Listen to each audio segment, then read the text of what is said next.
one thing I really admire about your style is that you're actually, first of all, you're not going to just take on anyone because they can cut you a check. Is that you're going to take on someone that you align with, that you know you can help, and then you actually become friends with them. You've got their number, they've got your number. You guys are talking, you guys are meeting up. You maybe even celebrating their wins on your boat in Dubai, and that's something I really appreciate.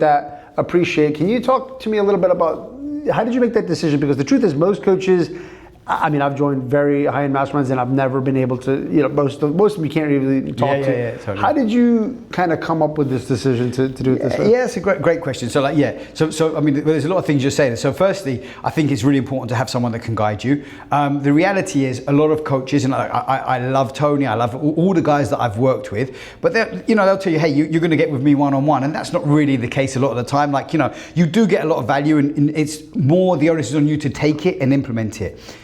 The thing that really transformed my life was actually my network marketing mentor as well, that I was working one-on-one with, that became like a brother, and he could help me, anything in life.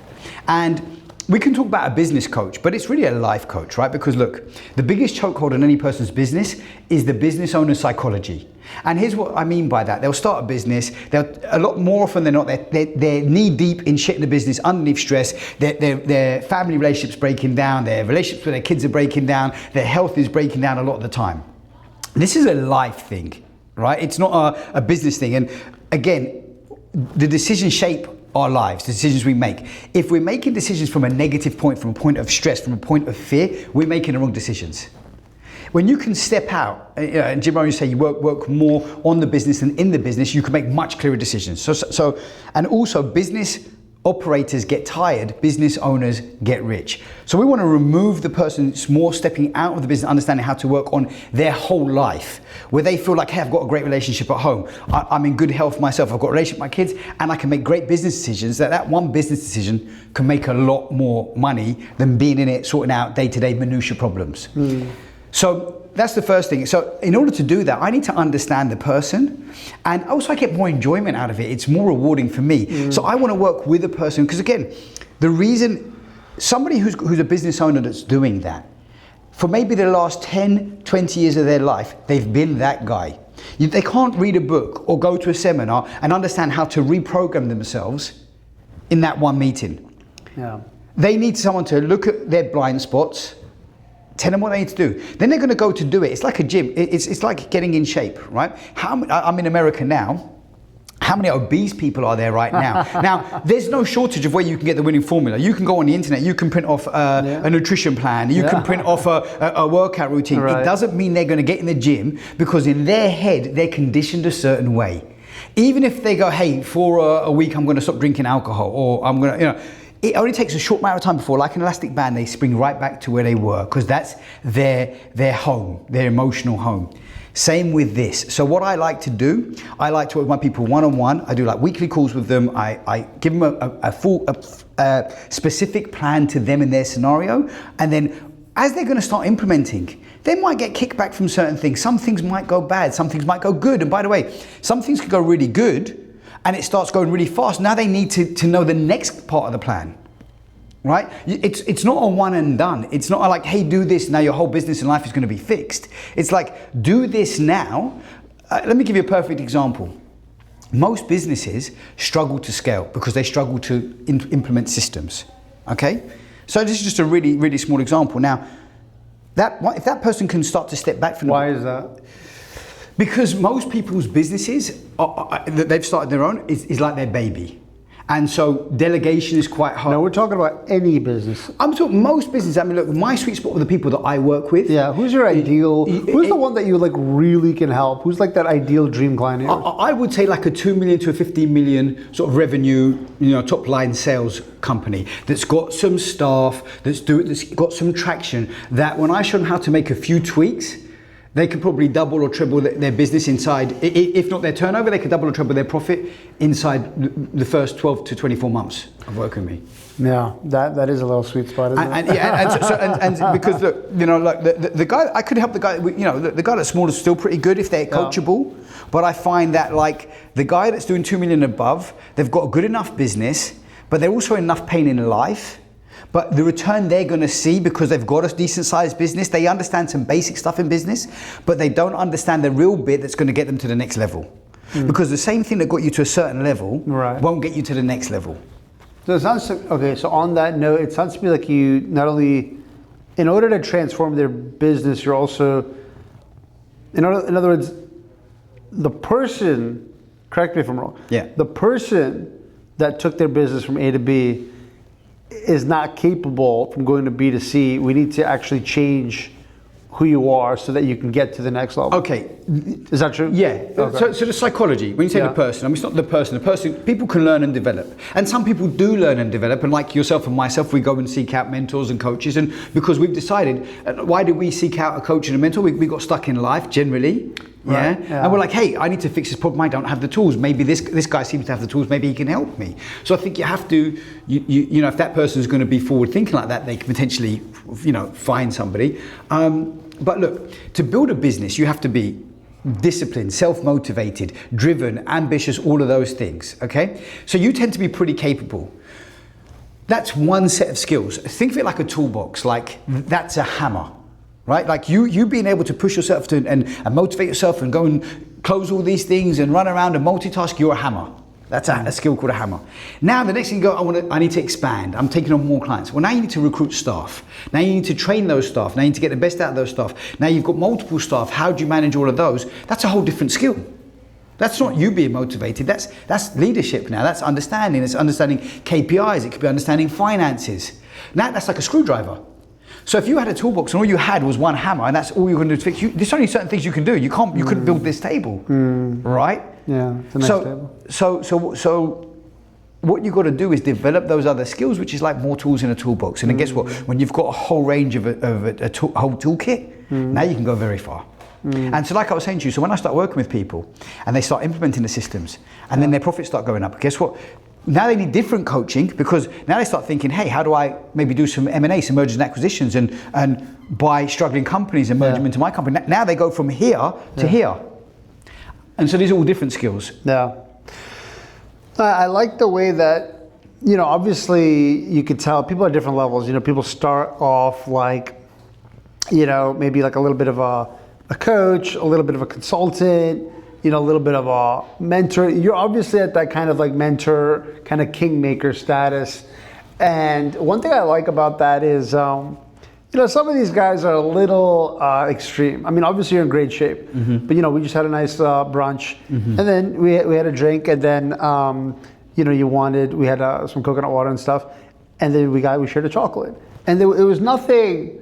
Like I've been with these people like, you know, no chocolate, or okay, we're gonna fast for 3 days and then we're gonna have a chocolate, and it's like, you know, so you've got that kind of piece, and so it's obviously, you know, obviously we spent time together. The way you operate is not how like a 2 million guy operates. So you can clearly see, you know, obviously you've done 100 million, and then you know you have people a little bit more earlier in the journey, but you can clearly see how you operate differently. So these are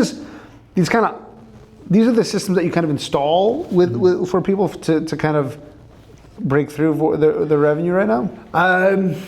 What do you mean by that? When you say the systems in terms of... In other words, you operate, even you as a person. Yeah. Obviously, like the business, to scale business, you have to, you know, help them with their marketing, their sales, their finance, their teams and all that. You obviously do all that. But even your characteristics, the way you carry yourself, it's very clearly different. And, you know, you can just spend a few minutes with you and talk, this guy is very successful, knows what he's talking about. Do you help people become more like you? I love that. Do you know what's great, right? I was, so let me say this, right? I can be super intense, and I've got like a super intense beast mode as well, right? Yeah. You know, like you talk about the chocolate and that, and I mean, I'm traveling now, so look, something was explained to me a long time ago. It's like, you know, a bird flaps its wings. So it can flap really hard, and sometimes it glides, right? So this is like a gliding moment for me, and I might go more intense again. And it depends where I am and what I'm doing. But you know, I was talking to, I've got like a lady client, she's doing 5 million, she's doing 5 million in sales right now. What does she do? She sells like these like, what they call like speed buggies. Interesting. Right? And so we're talking about like her sales, go on. You help people offline businesses and online businesses. Yeah, totally. I mean, look, every business should have an online presence, but look, not every business needs to be online for sure. Like, and look, Again, we've covered, I was in nightclubs as a promotion company, with people like an events industry as a people's business. I was in a contracting business. I've been in network marketing in a health business. I'm an early stage investor, and I was on an advisory board in a fintech company. I've done a lot of stuff in crypto. So, I've got a plethora of experience that different things apply to different industries and different people. But psychology again is more similar than different, and a lot of these guys struggle from switching into leadership roles and developing and believing in people. But this is what I explained to her, and so she's got a struggle right now. So some businesses, like real estate is a great one, where you can make a lot of money in sales but have zero leadership skills. Because a good real estate agent that's self-motivated can maybe do 10 million, 20 million in sales. Yeah, they might not make that, their take home might be whatever it is, 2 million, 5 million, but they're just really self-motivated and they're selling high-end luxury property, right? They don't know how to run a team. Now, if you can teach that guy how to run a team, they go to 100 million, right? You get what I'm saying, yeah? I do. What is your thought on AI in the sense that... I'll come back to AI, but I want to just finish on this about with people, right? So just using that as an example, and you are saying how I'm like more chilled out. I think there's a time and a place, and I go back to the toolkit example. There's a time when I need to be in beast mode, and I need to be like fully focused, 100% locked in. There's other times when you've got to be a bit calmer and lift people up. Again, it's using different tools at the right time. If I'm training people and building them up, and you want to build a team, you have to believe in people. You could be militant with yourself, and you can push yourself to achieve. But if you're trying to build somebody up, you can't have that attitude with them. It's like having that. It's like going through life with a hammer. You need the screwdriver or a different tool that's going to help that person in that situation. And it's a very good analogy. And people don't get that they can switch. They're not one type. They can be all of these things, Yeah. So just to finish on that, Yeah. No, that makes a lot of sense. So someone who, obviously, someone who's at your ideal range or minimum around about 2 million, and they want to scale as a person and as a business, what does it look like to work with you? They come on and kind of walk me through that process. Okay, so I do a discovery call with them straight away so I can understand it. You do it yourself? Yes, 100%. Yeah. I work with the only people I take on now, I work with very select people. Yeah. I have a very small limit, generally maximum 10 that I'll take on at any one time. At most, I've had like 16, but again, I generally keep it limited. Unfortunately, I get to pick the people that I want to work with, that I align with. Yeah. I have the success that I've had in life. I've worked hard to get to where I've got, and I like to enjoy my life, and I want to spend time with people I like and align with. So yeah, I'll do it. And again, I like getting the biggest fulfillment for me is getting massive results from my people and seeing them transform. So it's a very personal approach for me. I don't want to just put content out or talk to a room and some guy in the audience, something I said resonated, they go and change their life, and I don't know anything about it. I want to be, in with them in the trenches. So I do like generally a 1 hour discovery call. I understand everything that's going on. What you tend to find, there's a lot of noise. Yeah. So they might say like the initial thing might be the business, but then they've got this other pet project over here. They've got this thing over here, and you can see where it's all muddled up. That sounds really valuable in itself, because a lot of people they say it's a 1 hour discovery call, but it's really a sales call. But with you, I get the sense that it's really not a sales call. It's really more so. I bet they get a lot of value just from that call. Yeah. Well, the discovery call actually isn't. The discovery call is after they've signed up with me. Okay. So we can have like a shorter like discovery call just to see if there's a fit. Right. But the 1 hour is that now I need to go deep to make you the plan. Right. To understand. Like I was talking to I had another client the other day, and this is a perfect example. He's a real estate guy, and he's got 65 agents. But they're not performing. So he's making the money himself, and he's feeding the money into the agency, right? So now then he tells me he's bought another wellness company and he goes, I bought it really cheap. I said, how much did you buy it for? He said $7,500. Like, okay, great. What did you pay $7,500 for? What do you mean? Well, how did you come up with that number? Well, I was just giving this money, this guy some money month to month, and he said I could take like 45%. Yeah. So you've just got a liability. Like, and why am I telling you this? This guy's earning high six figures, close to 7 figures. But he's a great real estate guy. He's a great sales guy. This is a perfect example of this guy, right? Again, that's his take home, right? So his business is obviously doing more. That's the top line. The growth, yeah. But he's not making informed business decisions. And not to say that it's a bad deal, but he's got no measures, he's got no understanding. It's like you can't drive a car and not use it or fly a plane without using the dials. Right. And so when you ask me how do I scale different businesses and have so many businesses running in different places, because my businesses are working on dials, I need to check in on the dials and see what's going on. And I can tell you everything that's going on with the emotions of the people or the business or the trajectory based on where the dials are at and what screw needs turning. Yeah, I really like that. I'm very happy that you kind of instill that in people, because I feel like a lot more people need to run their business based off of basically what I call a dashboard. Take a look at KPIs. I love it. Because I think that people are spending way too much time in their business. Correct me, tell me if you've had the same experience.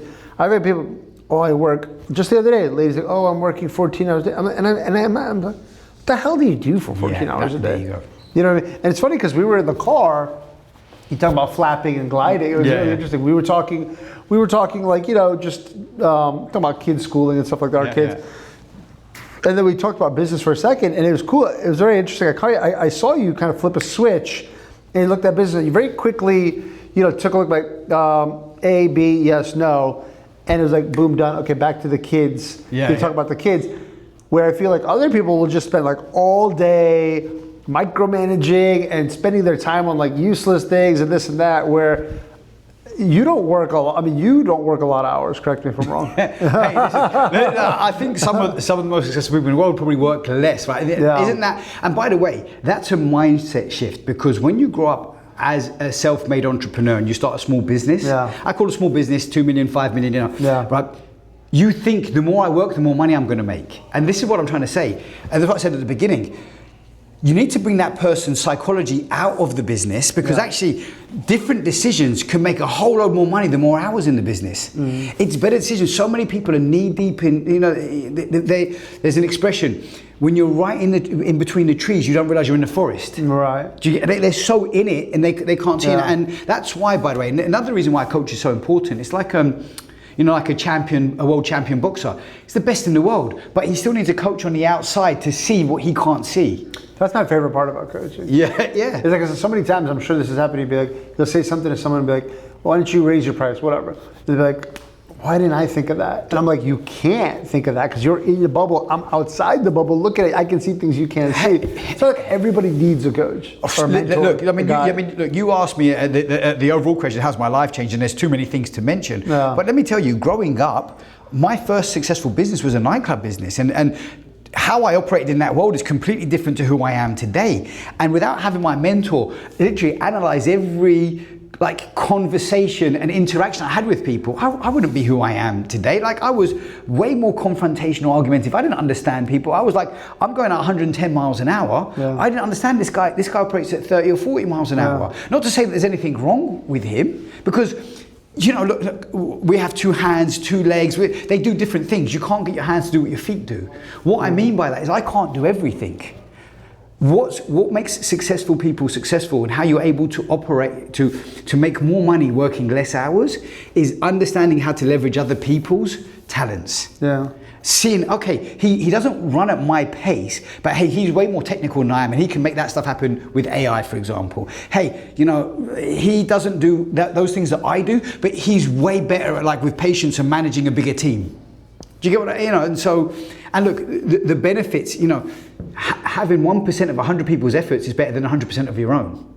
Right? That's where the true business, and when you're able to do that with people in a team and to create teams and skills, you have limitless scalability. You can go so far, so fast when you get that. It's like building a house, right? Like building a block of flats, a block of apartments. When the base is solid, you can go up 5 floors, you go up 10 floors, you go up 50. You decide. It's not going to crumble. When people work with you, the first thing they do is a discovery call, and then how does the relationship look? So then generally, generally I meet with my clients twice a month. From there, 1 hour call, and I basically set them things they need to implement. So we go through specifically what they're struggling with, what their opportunities are. It could be, sometimes it's fixing problems, sometimes it's helping them take advantage of opportunities the right way. Then they've got to implement, then we come back and review. In between that time, if they need help, they've got me on full access on WhatsApp. Anything that's urgent, we can jump on a call. We go back and forth on WhatsApp, and you know that's pretty much it. And then from there, whatever they need, I'm available for them. Yeah, I like that. I mean, basically, if I'm just to regurgitate it, just to make sure I understand it, you take on someone, you do an assessment. You basically do an assessment call, a discovery call. What are the issues? Okay. Help them get clarity as well, because some people are so lost in all the noise that's gone on. Yeah. They don't actually fully know everything that's going on. Yeah, exactly. You're probably extracting things they didn't even know about. Yep. Like, oh wow, I didn't even think about this. So okay, so for example's sake, I'll just kind of make during an extraction call, you find out they micromanage too much. Their main sales guy is honestly not that great. Their value ladder is basically non-existent. Their finance guy is clueless. You know, you basically take these things, and then on the weekly calls, you're literally just solving. Let's solve this. And you have all these blockages, and basically your weekly calls is to remove the blockages and just grow. Which, you know, this is what my dad told me, you know, when I was a kid, is that, hey, business entrepreneurs are bulldozers. Our job is just to find the problem and bulldoze right over it. So basically, you're saying that. It's kind of a really elegant, beautiful thing what we're talking about, because you're obviously a very successful man. You yourself have done 100 million across several sectors, which is very rare. And you've invested over $1 million yourself with the likes of Tony Robbins, Andy Elliott, so on and so forth. And so basically, you have like a top, you could say 0.03 percentile vantage point view, you know, skill set. And you take a look at people's problems, and from a very highly skilled standpoint, you basically weekly zapping them away on a very personable and customized way. So what tends to be a lot of problems? Sometimes the way they're running their business, expenses can be high. That could be something that needs solving. Sometimes they've got the wrong controls, like they're actually giving too much control away. Yeah. And I don't mean that like it's not structured. Like they're trusting someone and they're too dependent on someone that if that person left or whatever, could screw their whole business. So it can be things like that. I also cross-pollinate with the different industries, because something I learned from Tony as well, like if you do what your competitors are doing, but you just try to better it, maybe you'll compete. Yeah. If you bring in from another industry into your industry what nobody's doing, you'll dominate your industry. And that's one of my USPs, is that I've had so much experience in different industries that cross-pollinating and bringing things in from different industries, it gives people the edge. Right? But the real thing that makes a difference, like I said, is taking that, working on the psychology of the business owner to help them make better decisions, right? So it's actually making them better as part of the thing. Then it's also showing them things that they haven't thought about, they didn't see, because they've just not had the experience. That can be, one of the main things would be installing a core value system. Yeah. So making a company aligned. So most people think, hey, I work hard, I'm driven. If you're working in my company, you should do what I do. Yeah. But that's not how everyone's wired. So it's understanding to create a core value system that everyone can plug into and go, all right. I actually think there's a real advantage that you have, because a lot of people, again, it's the wrong idea. They think, okay, I'll just make something up. I'm in the SaaS business. Yeah. I need a SaaS mentor to teach me how to grow my SaaS. Someone who's got a lot of experience in SaaS. But you, who has experience among different industries, and again, you go back to how you've had 8,000 people across 40 countries, there's a universal language of business. So that's how you can help multiple sectors. And actually, it's probably more advantageous to have someone outside that bubble looking in and be like, well, why aren't you all doing it this way? Yeah. You know, I think some of the more successful mentors I've heard, I mean, obviously you have people like Tony Robbins. Tony Robbins doesn't specialize in SaaS or contracting businesses. He's helped every breath that you can think of. I'm fortunate enough to be in the top tier in the inner circles with Tony Robbins' Platinum Partnership, with Andy Elliott and the Brotherhood, and I think these guys are great. Listen, it changed my life dramatically. But I've been around people in these groups even that are doing big business that are not great businessmen. They nearly they're lost in life and stuff, you know. Yeah. So, and even being close to these guys, they're not able to take what's being taught and implement it themselves. You know, and actually for me, the person that's doing the bigger the company, the bigger the client I take on, the more return they get, because everyone is blindsided. however good you are, there's always, like I go back to the champion boxer, there's always the blind side. The very best in the world always needs a coach. And that's, by the way, even Tony has coaches still, even Andy has coaches still. You know, they know they keep needing to sharpen their axe, because at the end of the day, there's only so much you can learn and take on. And you're always going to be blindsided. However, again, to really grow, you need sometimes be hyper-focused in a section, but then you stop looking here and here. And sometimes that extra little bit over there, that's the bit that's going to maybe quadruple your business. And you just weren't looking at it. So, you know, I've had the honor of interviewing a lot of people, high caliber people, and, you know, the truth is, you know, some of them, even though they've made a lot of money, they made some mistakes, and, you know, they kind of have to work. You are, I think, the first person I've ever met who you don't have to. For example, one of your businesses has passively been making you $50,000 a month for years, and that's just one of your businesses. So you don't need to do this. So, which begs the natural question, you know, why? Well, you know, why the hell are you doing all this? Why are you helping businesses scale? Why are you mentoring them? You know, that's great. See here, right? I've got purpose-driven man, and purpose is one of the main reasons. You know, it's like, I spoke about this earlier on, right? You can have, there's the science of success and there's the art of fulfillment, you know. And one thing I learned a long time ago, someone told me, you know, most people are working so they can retire at 40. But if they're actually fortunate enough to ever do that, within a short period of time, they get bored, and then they're looking to work for free just because they want to make a difference. So I think, and I think if people evolve, like consciously evolve as they have success, true fulfillment is helping other people and paying it forward and seeing an expansion of that, right? So I mean, look, that's ultimately it. So if I look back at some stuff, so because I've gone through iterations of my life. So you're right, I built up one of my businesses that pays me passively around 50K a month, sometimes more. Can you help people set up something similar? Yeah. I mean, look, there's opportunities out there. I do that within that particular business. I don't heavily promote it now, but if the fit's right, then yes. But I mean, you can do it in other businesses as well. And I think we're in a hugely unique time today. I mean, you said, do I help people offline as well as online? With AI, with online, with the power of social marketing, there's never been an easier opportunity to develop courses in what you do. You could be like a dog walker, or you can be a real estate person. You can set up courses and make passively 20, 30, 40, 50K a month if you know what you're doing, you know? So there's huge amounts, and going back to the coaching stuff, that's one of the things that I do. I show people other revenue streams in addition to what they know how to do, and they can add it on quite easily. But I mean, something I mentioned to you as well in the car, but I'll just say it now, it's like, when you take yourself out of the day-to-day grind, so to build the businesses that I've built over the years, I was in day-to-day grind at some periods of those businesses. But then from that, I was an early investor in a fintech that, I mean, I invested when it was about 100 million valuation. Today they're posting, they're valued at around 16.9 billion. Wow. You know, that just in that 2-year period, I was on the advisory board with them, so I've seen from the inside exactly what to do, and I've given them some guidance of what to do for that business.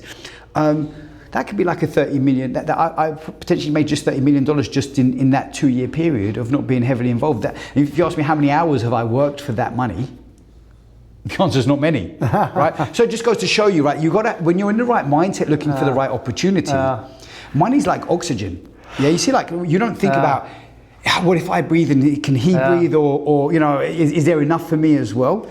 It's abundant. You just think, hey, I want to breathe, so I'm going to breathe. Yeah. You know, it's interesting, man.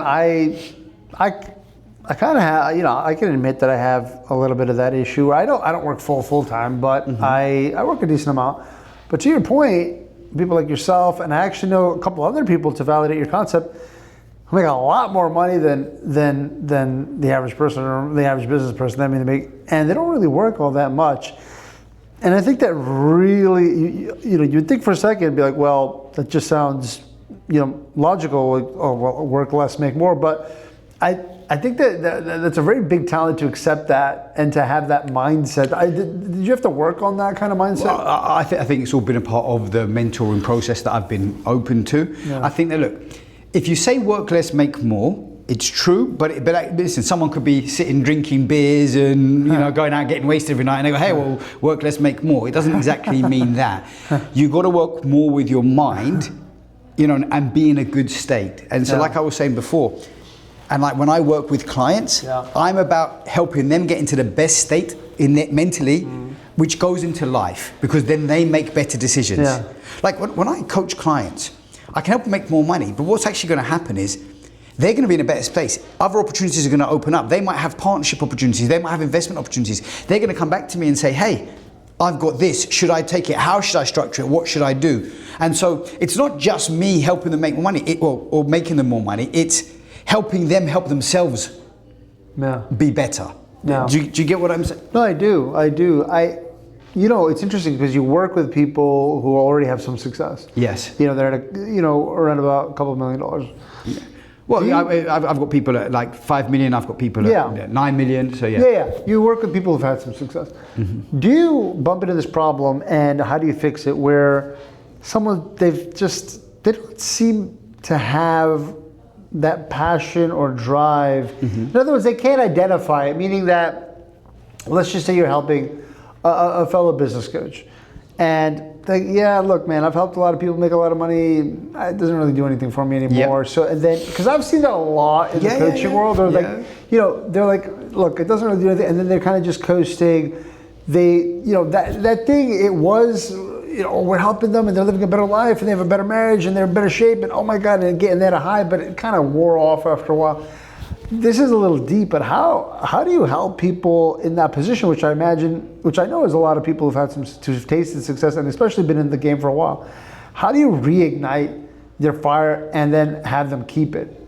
So are you talking specifically in coaching or just in any business? Oh, no, any business. You can use the coaching as an example. Okay, so someone who's lost their fire. Yeah. Okay, so generally when someone's lost their fire, they're generally low on energy, by the way, right? They're generally low on energy in life, right? So for whatever reason, because the fire you're talking about is what lights you up. When you're building and you've got that excitement, you've got that, there's an aliveness. You could be working loads of hours, but you've still got loads of energy because you're lit up inside. Conversely, you can be lazy and do nothing and you feel low energy because you're actually burnt out inside. You go, hey, I'm chilling at home all day, I'm not even working hard, how can I be burnt out? But you're burnt out mentally. Yeah. Because you're not stimulated mentally, you're not lit up inside. So we've got to relight the fire inside. And sometimes it changes, and generally, it's like anything. Like when someone gets into a business, let's just use coaching as an example of helping people. Maybe that was really a passion, and they found, but I didn't know I was going to have to manage finances and manage these staff and manage that. And so then they find out, actually, I wanted to do that, but what I've actually taken on is all this other stuff that I don't enjoy. Yeah. So we can strip them back, number one, and we go, well, what do you enjoy doing now? And sometimes, and we were talking about this in the car, I'm having fun with life right now. Like especially since my heart attack, I'm having fun with life. Yeah. So it's not about selling or doing something, it's about me living life for me and then working with people that are aligned with who I am and what I do and buy into what I stand for. So using that person as an example, you've got to find out what do they enjoy doing. And sometimes they might take a holiday, they might go and do things like go and play golf and go and do this and whatever it could be that lights them up first and foremost. Then you can show them how to integrate that or whatever they're doing into a business. So let me just use playing golf, okay? And let's say this person is a coach. I'm just giving you a very simplistic example. Go, hey, well, I actually do like playing golf, but I stopped playing golf because I was managing my team and I was doing this. Okay, go back and start playing golf. What about if you started organizing a mastermind around golf, around a golf weekend? So you start to... Little pivot. You start to bring in the passion to do what you want. Go back. But I'll give you a perfect example. I was in Arizona just now, and I spent time with a guy who his business is doing $13 million a year. I had a close friend of mine, and he does like a beard products. Okay, and he's like, I don't know, maybe I want to exit. We want to get to a certain point. I thought we'd go even faster. I'd expect us to be at 50 million at this point. So listen, why don't you launch a coaching arm? Because I go, you're passionate about personal development. He goes. And they've got like a following of about 400,000 people, 35,000 strong. I mean, they've got a good business, right? But the profit margins aren't there. The e-com business, the cost per acquisition has gone right up, so it's not as profitable. But look, launch coaching stuff. I go, what are you passionate about? And he goes, well, do you know what I'm really excited about? Is AI. It just lights me up right now. I just like talking about AI. I go, why don't you go out to your community, say, hey, I'm looking for high-level people that want to learn how we can leverage AI. I'm starting a mastermind of 5, 10, 20, 30 people, whatever it is. This is the price to join it. We're going to hang out and discuss all things AI of how we can grow. Yeah. You've got a whole nother revenue stream there, right? And now he's doing what he's passionate about. It doesn't mean he has to get out of or sell that business. And you can step back and employ a manager. And again, there's techniques to doing that, and there's KPIs, and there's measures, and there's a dashboard, like you said. But you can start to spend 80% of your time doing what you love with people that you love hanging out with, and it's fun. It's not business. Does that make sense? Yeah, and I think it really does make sense, because especially in today's marketplace, man, where everyone's teaching content. So now there's more content than ever. And a lot of and one of the most hilarious reels I saw was this lady. She was sitting down and she's eating eggs, and she's about to eat an egg, and then an influencer says, a fitness influencer says, eggs are the worst thing in the world, don't eat eggs. And so she puts it down, and then she's got oatmeal, and she's like, and then someone's like, and then a fitness influencer is like, oatmeal's for peasants, oatmeal's useless, and then she puts it down, and then she like takes a water, and then this fitness influencer is like, nothing is worse than water. And she's like, and I really like, because it's so true that everyone's got their own methodology. So I feel that people have gotten, a lot of people are doing things that they're not meant to be doing because someone tells them they ought to be doing it that way. Yep, so I think it's really cool to work one-on-one with someone of your caliber to kind of eliminate the noise, bring in the clarity, get it a crystal clear blueprint, and then very frankly, quickly start implementing it, solving it, throwing away all the barriers, the blockages, and experiencing both business growth. And for me, my favorite thing that you do, obviously, look, everyone likes to grow business, everybody likes more money, whether you want to admit it or not, because make more, give more, right? Yeah. But for me, the favorite thing that you do is that, yes, you help businesses grow, probably double, triple, 10x, whatever, but then you're also making them fulfilled. Yes. Because I think it's useless. That's the real win. Yeah, because I know so many rich people who are miserable. And so you're helping people become rich and happy. That's a pretty good. Yeah. That's not a bad thing to do. And look, and again, I like having relationships. I then bring those people into my network. I've got a great network with people like yourself and other people that are living a fulfilled life, is the truth. Yeah. And sometimes, you know what crab culture is, right? Do you know the crab culture? When there's crabs in a bucket, one crab tries to climb out, the other crabs pull it down. Did you know really? that? No, I didn't know. That's interesting. So that's crab culture. So sometimes also you need to break out of the circle that you're in, that you're used to. And people don't know where to find good people, right? And like you said, I build up personal relationships with my guys that become friends because, we want to win together, you know? And that helps, again, because the real win, we started a business, as in anyone who's in business, started a business to have more money, to have a life they want. Yeah. Somewhere along the line, the business runs them, they're not running the business. Yeah. Right? That's a beautiful thing, man. I think the key to fulfillment is using your God-given skill to make this world a better place. And that's literally what you're doing. Because, the ripple effect is very profound. Take a look at the divorce rate. It's disgusting. It's you and I are both been divorced. And it's over 50%. Yeah. And one of the top reasons rising, yeah? No, the issue is that it's rising. Yeah. And one of the top reasons for divorce is finance. Yeah. And so now if you're helping people, and this is just one little nano thing, but if you're helping people become less stressful about finances, you're potentially saving marriages, which has such a profound ripple effect, just that one thing. But so, it's really very admirable, and I consider what you do, frankly, noble work and very impactful to the point of, obviously you're not a charity, but I feel like you're making that kind of impact on the world. Yeah, it lights me up, and I do what I want to, and I'm going to do it for a certain amount of time until I don't want to do it anymore. This is a great thing, right? But just to your point about the divorce, let me say this, okay? I've got a great relationship with my ex-wife. Which you're very lucky, because I know people who, they are bitter enemies. And by the way, there were moments when we were bitter enemies, right? And look, and there's two things what I would say how I was able to do that. And you're right, I am lucky, but I also take ownership that I participated in the success of that. And here's what I mean, okay? But there's two things. Number one, I had the finances. And number two, I understood human psychology. So I understood in the moments where she was very bitter, that she was fearful. So I started to think, so I understood that anything that she was doing to attack me or seemed like attacking me, it was coming out of fear. And I understood the fear from her came down to finances because she's never really worked. Yeah. So if I could give her that security where she felt safe, that was going to ease part of the pressure. And it means my son can still be close to me, my son can still go to private school and all those things. So a couple of things. You said that one of the main reasons is finances, number one, which I agree. Right. And I think it's great to be able to have the finances to make sure your kids are safe in the right cars. And I mean, like, you know, good cars, not a car that's going to, like, you know, if it crashes, it crumbles. And you know, they're in the right schooling, and they can be close to you. And you know, I really feel for parents that can't do that when they go through divorce, because finances are an issue. So that's number one. But number two is understanding the human psychology. And if I could go back and teach myself something now, I would be way better of a man and a husband, right? Just so we're clear, you know. And I think that although a lot of people are getting divorced now because they have the finances, but they don't have the life. They don't have the husband or the business owner is in the business, and they're not present with the kids, and they're not present with the wife, and understanding human psychology, understanding how to plan your days, understanding how to run your life, where the business is the business. And hey, this is family time, and this is relationship time. Not just, there's family time and there's relationship time. And understanding that and prioritizing that. If you can get those things right when you're running the business, you'll have someone who'll stand by you for life.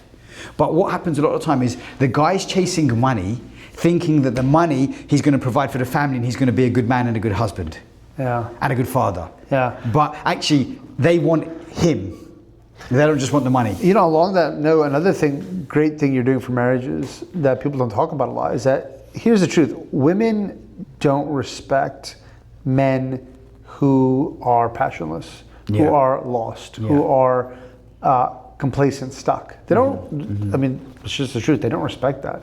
So you actually helping them reignite that passion, get that purpose, you're actually helping them get respect from the spouse, which strengthens a relationship, which no therapist, no marriage therapist is going to do for you. I mean, you know what? It's crazy. Women are so intuitive. I mean, it's crazy. You could be a billionaire and not feel confident inside and not have purpose, and they're not attracted to you. Right? And then you could be broke and be so purpose driven and own yourself, and they feel that energy, and all of them like levitate towards you. It's insane. So giving a man back that hunger in his life and business, where he owns himself and he lives by a code for himself, he'll own his woman. Yeah. And a guy can be like literally killing himself under the minutiae of his work, thinking, you know, he's given him the big house, and he's given her the nice cars, and he thinks he's providing security, and he thinks I've given her everything, and she feels lonely as anything because she's with a man that is internally at conflict and weaker, if that makes sense. Yeah, no, it really does, man. This has been a tremendous interview. I've loved it. I'm feeling motivated. I'm feeling, you know, we're always trying to grow. You and I are both into self-development a lot, personal development, and I'm just, you know, I'm feeling like I want to hit the next level. So. I definitely recommend, I put my name on it, I definitely recommend working with you. I've known you for a while. You've invested in yourself. You have proven processes. I don't think anyone can lose with you as long as they are committed and they don't give up. If this was your last opportunity to speak to humanity as a whole, and you had one thing you wanted to tell them, what would that be? Well, that's a great question. That's a great... You put me on the spot with that. There was one thing, honestly, I think that love conquers all. I mean, I wish I could say something more profound, but that is really it. Like, look, we're all chasing happiness and to be loved ourselves. Listen, why we want to be successful is to be loved, is to be appreciated, to be respected, but ultimately it comes down to being loved. Then I think you've got to love yourself. And I think that, you know, there's an expression, you know, if everybody swept their front door, then all the roads would be clean, right? If you love yourself, then you're great for everybody else. So I think love is the answer, and you've got to love yourself. I'm a little biased. I happen to think that's great advice, because I literally was consulting a newlywed couple. They were asking, because I've been married for a while, and they're like, you know, give us some advice. And I literally said that. I said, if you love yourself, only then will you be able to love others. Yeah. And so, and obviously, you help them transfer that over to business. So, hey, listen, great minds think alike, bro. It's been great. I appreciate you, brother. Thanks, man. See you later.